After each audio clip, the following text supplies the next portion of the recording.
Dagon by H.P. Lovecraft. I am writing this under an appreciable mental strain, since by tonight I shall be no more, penniless, and at the end of my supply of the drug which alone makes life endurable. I can bear the torture no longer, and shall cast myself from this garret window into the squalid street below. Do not think from my slavery to morphine that I am a weakling or a degenerate. When you have read these hastily scrawled pages, you may guess, though never fully realize, why it is that I must have forgetfulness or death. It was in one of the most open and least frequented parts of the broad Pacific that the packet of which I was supercargo fell a victim to the German sea raider. The Great War was then at its very beginning, and the ocean forces of the Hun had not completely sunk to their later degradation, so that our vessel was made a legitimate prize, whilst we of her crew were treated with all the fairness and consideration due us as naval prisoners.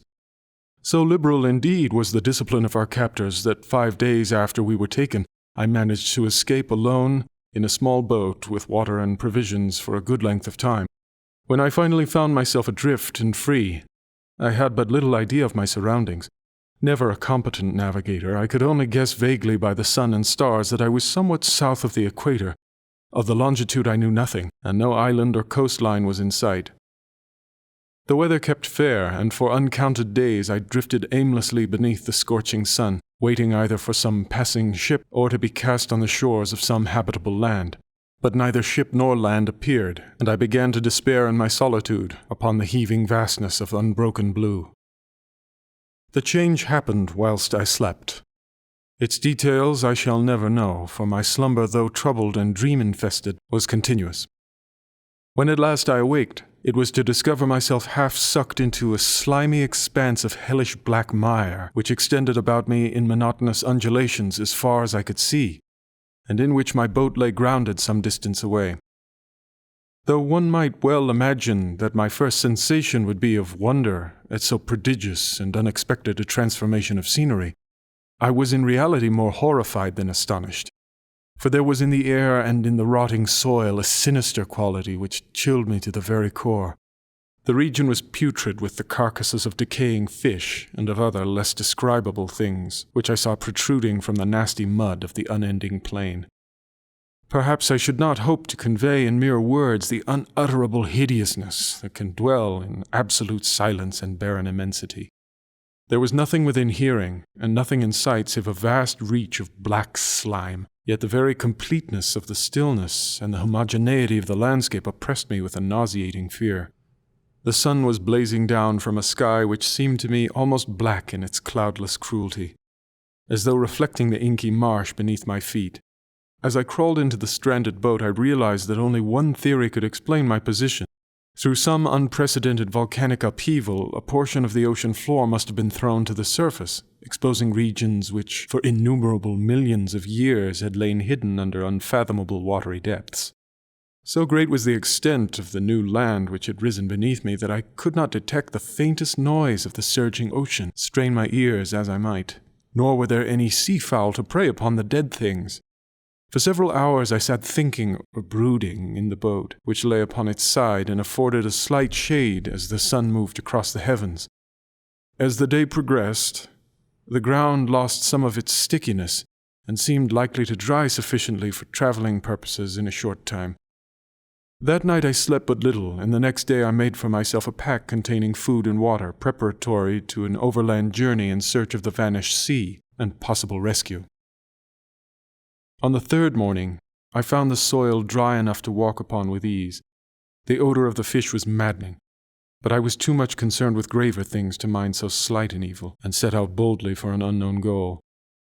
All day I forged steadily westward, guided by a faraway hummock which rose higher than any other elevation on the rolling desert. That night I encamped, and on the following day still traveled toward the hummock, though that object seemed scarcely nearer than when I had first espied it. By the fourth evening, I attained the base of the mound, which turned out to be much higher than it had appeared from a distance, an intervening valley setting it out in sharper relief from the general surface. Too weary to ascend, I slept in the shadow of the hill. I know not why my dreams were so wild that night, But ere the waning and fantastical gibbous moon had risen far above the eastern plain, I was awake in a cold perspiration, determined to sleep no more. Such visions as I had experienced were too much for me to endure again, and in the glow of the moon I saw how unwise I had been to travel by day. Without the glare of the parching sun, my journey would have cost me less energy. Indeed, I now felt quite able to perform the ascent which had deterred me at sunset. Picking up my pack, I started for the crest of the eminence. I have said that the unbroken monotony of the rolling plain was a source of vague horror to me. But I think my horror was greater when I gained the summit of the mount and looked down the other side into an immeasurable pit or canyon, whose black recesses the moon had not yet soared high enough to illumine. I felt myself on the edge of the world, peering over the rim into a fathomless chaos of eternal night. Through my terror ran curious reminiscences of Paradise Lost and of Satan's hideous climb through the unfashioned realms of darkness. As the moon climbed higher in the sky, I began to see that the slopes of the valley were not quite so perpendicular as I had imagined. Ledges and outcroppings of rock afforded fairly easy footholds for a descent, whilst after a drop of a few hundred feet, the declivity became very gradual. Urged on by an impulse which I cannot definitely analyze, I scrambled with difficulty down the rocks and stood on the gentler slope beneath, gazing into the Stygian deeps where no light had yet penetrated. All at once my attention was captured by a vast and singular object on the opposite slope, which rose steeply about 100 yards ahead of me, an object that gleamed whitely in the newly bestowed rays of the ascending moon. That it was merely a gigantic piece of stone I soon assured myself, but I was conscious of a distinct impression that its contour and position were not altogether the work of nature.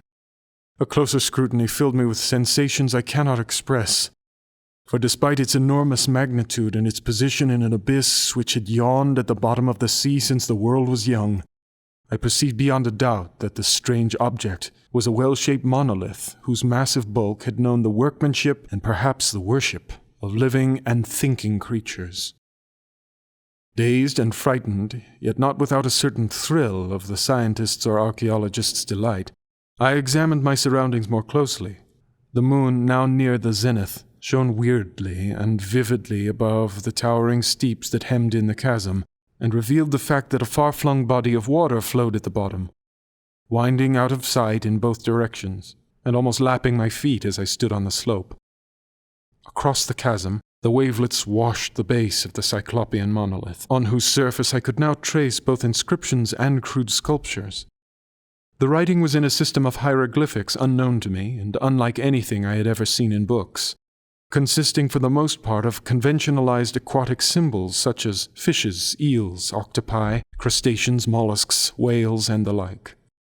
Several characters obviously represented marine things which are unknown to the modern world, but whose decomposing forms I had observed on the ocean-risen plain. It was the pictorial carving, however, that did most to hold me spellbound. Plainly visible across the intervening water on account of their enormous size were an array of bas-reliefs whose subjects would have excited the envy of a Doré.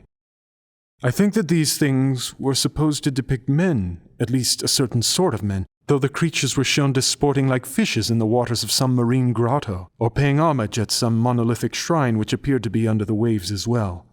Of their faces and forms I dare not speak in detail, for the more remembrance makes me grow faint. Grotesque beyond the imagination of a Poe or a Bulwer, they were damnably human in general outline despite webbed hands and feet.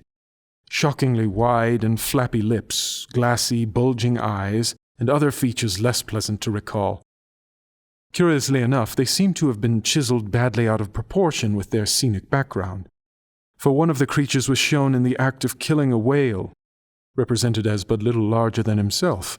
I remarked, as I say, their grotesqueness and strange size, but in a moment decided that they were merely the imaginary gods of some primitive fishing or seafaring tribe, some tribe whose last descendant had perished eras before the first ancestor of the Piltdown or Neanderthal man was born.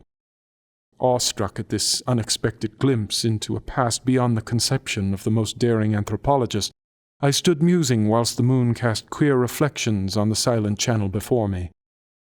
Then suddenly I saw it. With only a slight churning to mark its rise to the surface, the thing slid into view above the dark waters. Vast, Polyphemus-like and loathsome, it darted like a stupendous monster of nightmares to the monolith, about which it flung its gigantic scaly arms, the while it bowed its hideous head and gave vent to certain measured sounds. I think I went mad then. Of my frantic ascent of the slope and cliff, and of my delirious journey back to the stranded boat, I remember little. I believe I sang a great deal and laughed oddly when I was unable to sing. I have indistinct recollections of a great storm some time after I reached the boat. At any rate, I know that I heard peals of thunder and other tones which nature utters only in her wildest moods.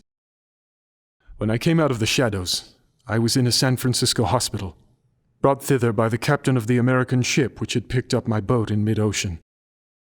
In my delirium I had said much, but found that my words had been given scant attention.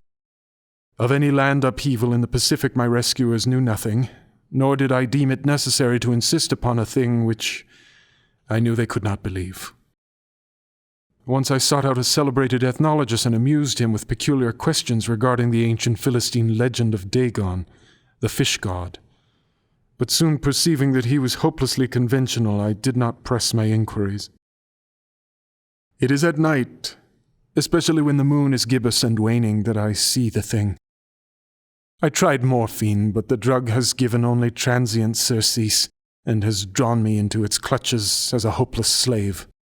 So now I am to end it all, having written a full account for the information, or the contemptuous amusement, of my fellow men. Often I ask myself if it could not have all been a pure phantasm, a mere freak of fever, as I lay sun-stricken and raving in the open boat after my escape from the German man-of-war. This I ask myself, but ever does there come before me a hideously vivid vision in reply. I cannot think of the deep sea without shuddering at the nameless things that may at this very moment be crawling and floundering on its slimy bed, worshipping their ancient stone idols and carving their own detestable likeness on submarine obelisks of water-soaked granite. I dream of a day when they may rise above the billows to drag down in their reeking talons the remnants of puny, war-exhausted mankind, of a day when the land shall sink, and the dark ocean floor shall ascend amidst universal pandemonium. The end is near. I hear a noise at the door as of some immense slippery body lumbering against it. It shall not find me. God, that hand! The window! The window! The end.